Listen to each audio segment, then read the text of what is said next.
किसान अपने अमरूदों के बाग में रोज रिकॉर्ड रखता था, कब कौन सा फल पका, कितना मीठा था।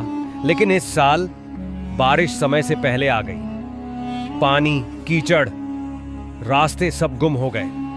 किसान बाग तक पहुंच ही नहीं पाया। उधर एक कबूतर मां बनने वाला था। वो भी सुरक्षित घर ढूंढ रहा था। जब कोई जगह नहीं मिली, वो उड़ता उड़ता किसान के पास आया। कहा, मैं चल नहीं सकती, मदद चाहिए। किसान के पास कोई छत नहीं थी, पर दोनों ने एक छोटी सी गुफा ढूंढी। हीरे की गुफा जैसी चमकती, ठंडी और शांत। वहीं कबूतर को दर्द शुरू हुआ। किसान ने पत्तों से बिस्तर बनाया।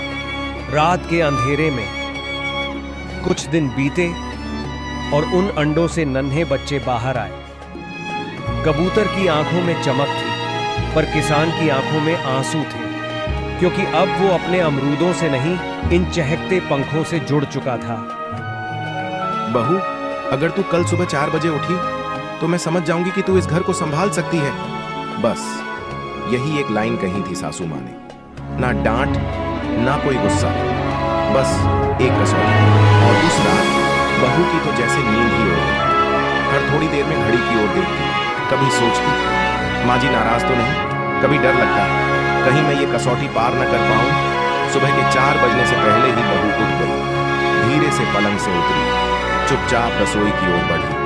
पर जैसे ही रसोई का दरवाजा खोला, वो ठिठक गई। सामने सासू माँ खड़ी थी, हाथ में चाय का कप, चेहरे पर मुस्कान। वो बोली, मैं जानना चाहती थी कि तू सिर्फ बहू है या इस घर की बहू। और आज यकीन हो गया, तू ही है इस घर की असली बहू। बहू की आंखें भर आईं।